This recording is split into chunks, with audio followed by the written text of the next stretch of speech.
These guys are betting on these Suzukis like crazy. It is just insane. Next up on this course, we've got Koo Hyoka, one of our favorite drivers, and she is described as just being absolutely nuts. Check this out.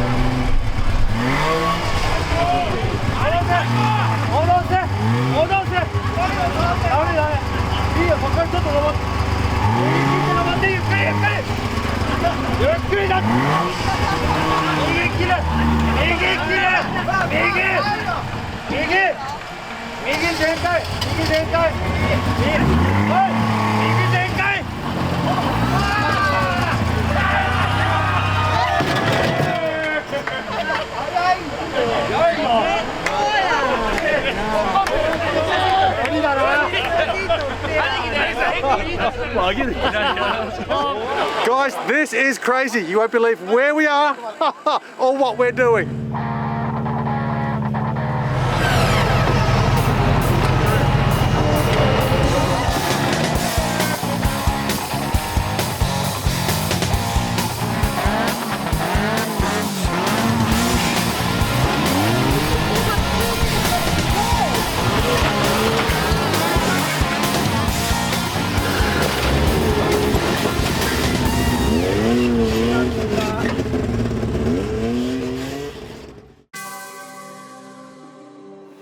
Well guys, the event is officially open.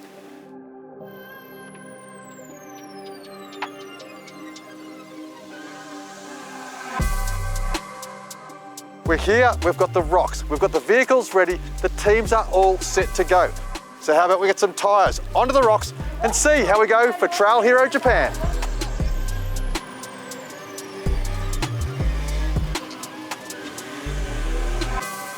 This is so exciting, guys. These are all the Japanese cars.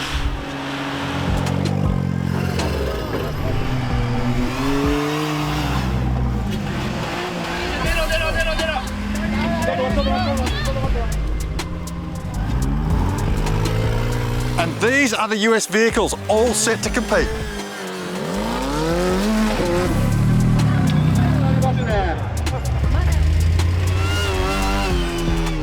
The Americans have gone to huge expense to get all these vehicles here, but my favourite is this Bronco.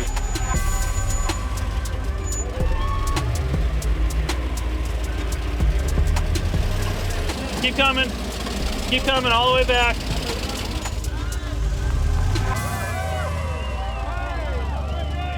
I'm so envious, guys. How awesome would it be to pack up a full-bodied rig from wherever you live and bring it here to Japan to do some wheeling? This is crazy, and I can't wait to see this being wheeled on those rocks.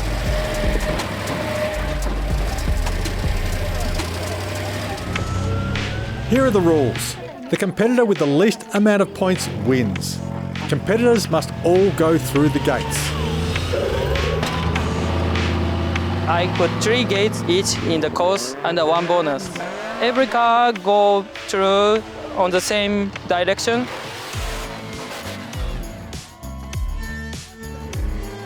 If the car goes through the gate, minus 1 point. If they make it through the bonus gate, it's minus 10 points.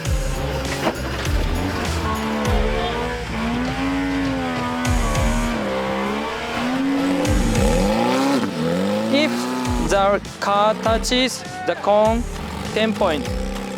Back up is 1 point.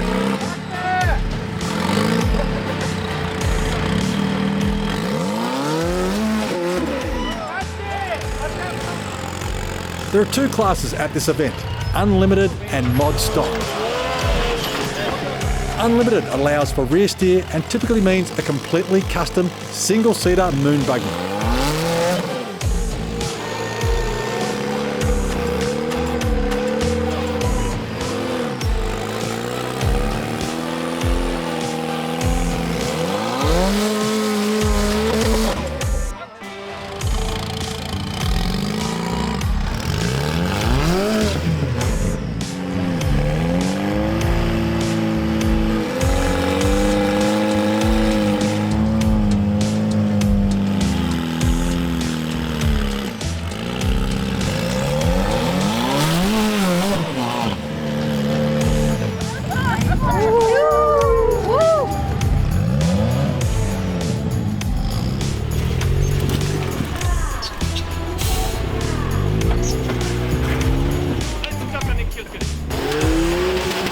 sport vehicles must resemble normal cars.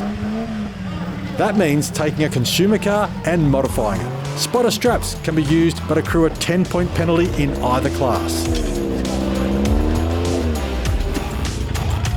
So not so much in the big guys, in the buggies, but in the smaller sort of Suzukis and that sort of thing, the spotters are working really, really hard. They've got ski ropes holding the cars upright, and they're pulling them up hills, they're pulling them off of obstacles, all with this small dynamo rope from a couple of meters away. It's hauling and hauling and hauling, so good work to them. Couldn't exit the course, 80 points. Finally, if the drivers get stuck, there is a special recovery vehicle just in case. Lowest point is winner. When we come to these international events, we are just so limited on the equipment we can carry. This is the Jackery 100. It's not available in Australia yet, hopefully sometime very, very soon. But this is the largest power bank you're actually allowed to take on an aeroplane. So we've brought this with us. Now, we've got it slow charging the drone batteries here, but if we put the battery into the drone, we can actually fast charge it. So the little 100 watt is doing a cracking job while we're out there on the rocks getting the action for you guys.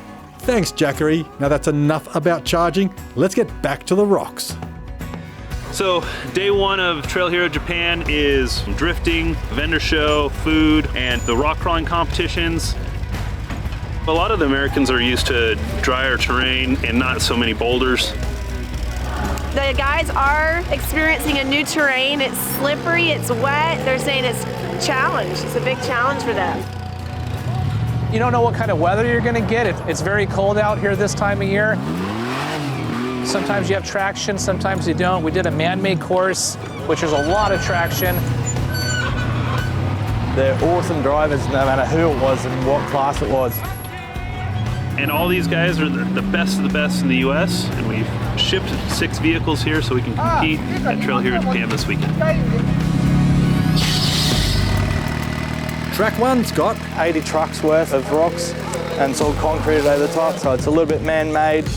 The concrete means this course has a fair amount of grip.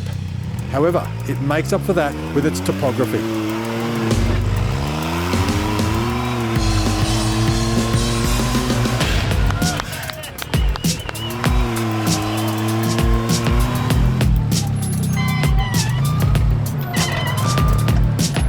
This track features a steep entry and a bowl in the middle, throwing the whole course off camber. After conquering the first gate, the drivers have to cross the bowl and climb up the other side. There was a particular spot where on the man-made course they were dropping down into a gully about a metre wide and then up this really steep hill climb. And this guy in a single-seater is only on 37-inch tyres, I'd say, and he literally drove up and along the side of the hill through the gate rather than dropping down and going straight up. That was a hell of a drive. Drivers can then try and line themselves up for the bonus gate, which is another tricky climb, and hightail it to the third gate and onto the exit whilst being careful not to hit any cones.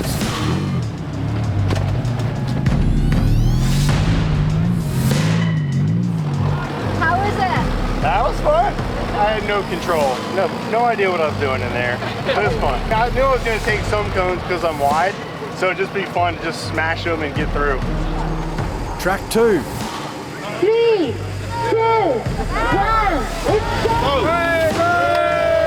With the lack of concrete on this track, the potential to get stuck has increased dramatically. The first gate is narrow with a large rock.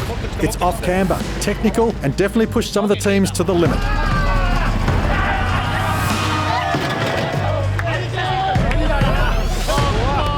Gate 2 features large, loose boulders that can be tricky to climb as they move freely. Competitors can tackle the bonus gate set on top of a mound of rocks. But if time is running short, it's a quick run for the exit gate.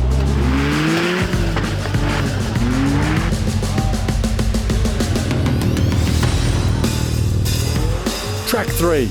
Looks can be deceiving with this course. Although a smaller track than the last two, this course features nasty crevices that make it easy to get hung up. Drivers will need to complete one lap with a slight deviation for those brave enough to risk their diffs on the bonus gate.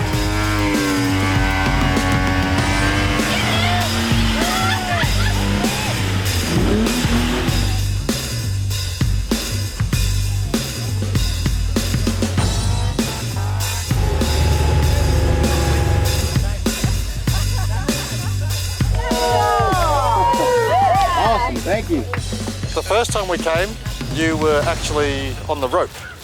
Oh yeah, I had a Santa Claus costume. Didn't you have the crocodile head? Uh-huh. Yes. That was crazy. Tiring. Small tires. So hard.